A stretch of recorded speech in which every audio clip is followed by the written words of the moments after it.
Hi everyone. Auditors love spreadsheets. It's true. We could spend hours scrolling through formulas, pivot tables, and sample logs. But here's the secret: the best insights don't live in Excel, they live on the floor. If you really want to understand the process, you can't do it from behind a desk. You need to see it happen. When you walk to the warehouse, you notice the real flow, the noise, the timing, the shortcuts, the workarounds. That's where you find the stories that numbers never tell. Spreadsheets show what should happen. The floor show what actually happens. I remember once auditing an inventory process in our warehouse. Everything on paper looked perfect. Zero variances. Clean records. Then I visited the warehouse. And there it was, one lonely box sitting behind a forklift, labeled to check later.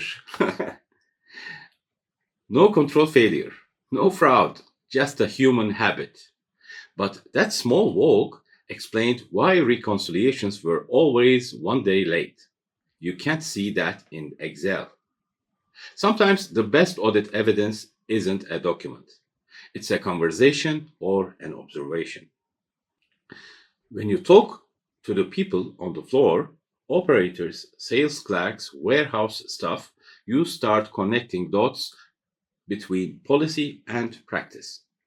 They'll tell you what really slows them down, what controls don't make sense, and which mandatory steps everyone quietly skips to save time. That's gold for an auditor. It turns your audit from a checklist into an investigation with purpose. And most importantly, it builds trust. People see that you care about their reality, not just their paperwork. So before you open Excel, open your eyes. Take a walk. Talk to people. See the process the way it actually runs. Because the best audit insights don't come from the data alone. They come from people, places, and the small details no report ever captures. Your spreadsheet will thank you later. It will finally make sense. Thank you for listening.